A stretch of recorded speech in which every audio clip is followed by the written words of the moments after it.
Donald and Douglas are twins, and they each arrived in Scotland to help Sir Topham Hatt. But only one engine had been expected. The twins met well, but did cause confusion. Sir Topham Hatt had given them numbers: Donald 9 and Douglas 10, but he was still planning to send one engine home.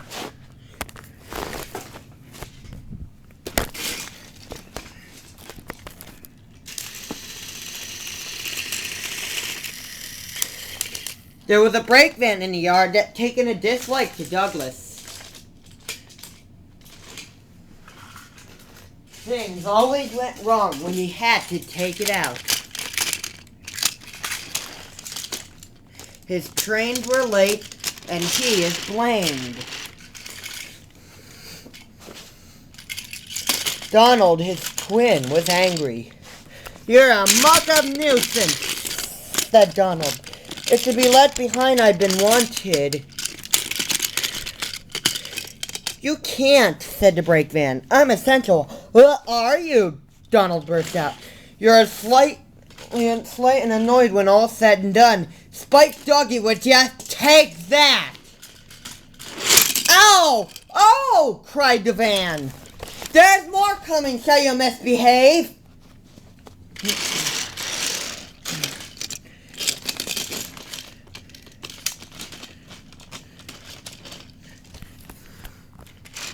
The van behaved better after that, until one day, Donald had an accident.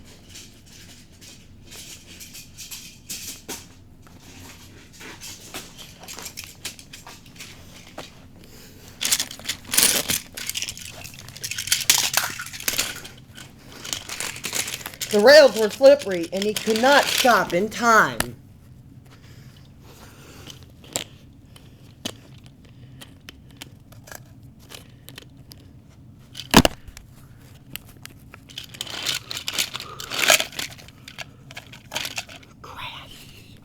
So Topham Hatt was most annoyed.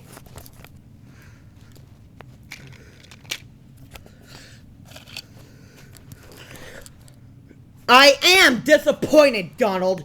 I did not expect such clumsiness from you. I had decided to send Douglas back and keep you." "I'm sorry, sir," said Donald. "I should think so, too," said Sir Topham Hatt. "You have upset my arrangements. Now James will have to help with the goods work while you have your tender mended. James won't like that."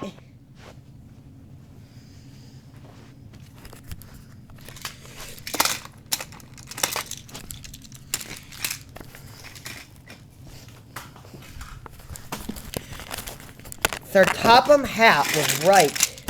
James had grumbled dreadfully about extra work.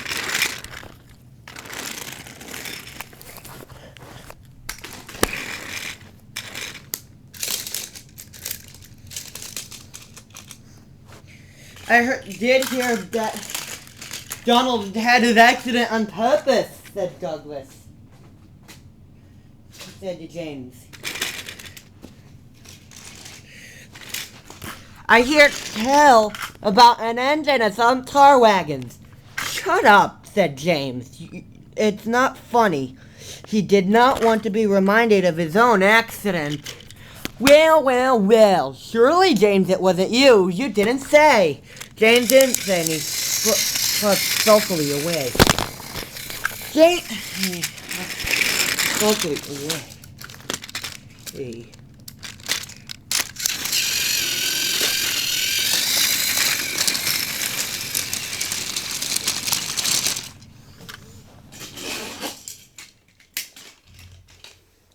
"James is cross," said the bickering, spiteful brakeman. "You'll try and make him crosser still." Hold back, giggled the freight car. James had puffed on and he struggled his way.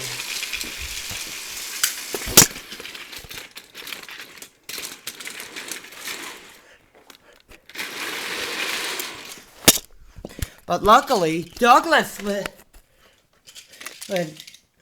there at the next station. Help me up the hill, please, panted James. Those freight cars are so playing tricks. We'll show them, said Donald. Said Douglas. We'll show them, said Douglas. And James smiled and he walked away.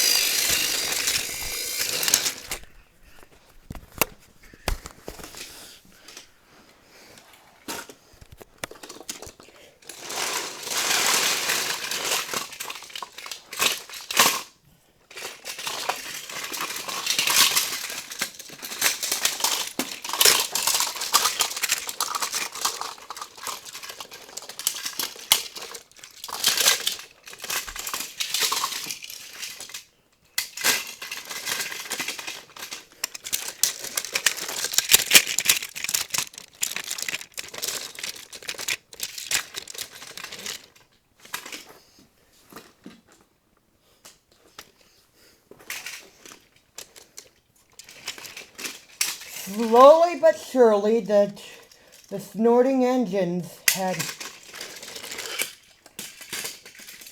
struggled their way to get the freight cars up the hill.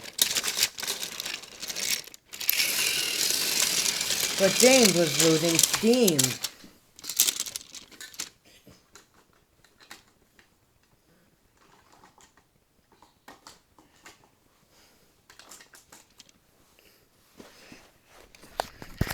I can't do it, said James. Leave it to me, said Douglas. But the conductor was anxious. Go steady, he said. The van is breaking.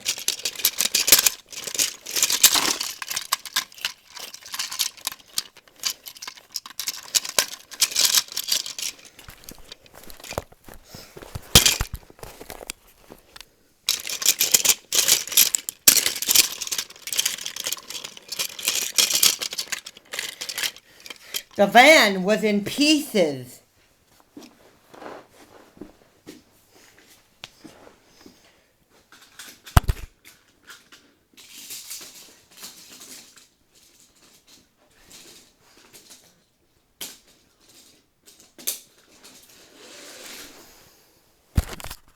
No one had been hurt, but soon Edward arrived to clear the mess.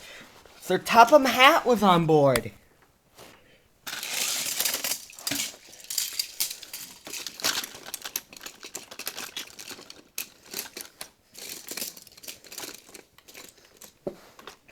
I might have known it would be Douglas, he said.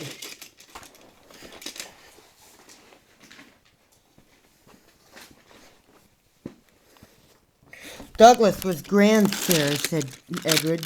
Heard that James had tried him up for 3. I heard about him in my yard. 2 would have been enough, said Sir Topham Hatt. But I want to be fair, Douglas. But I don't know. I really don't know. So Topham Hatt was making up his mind about which engine to send away. But that's another story.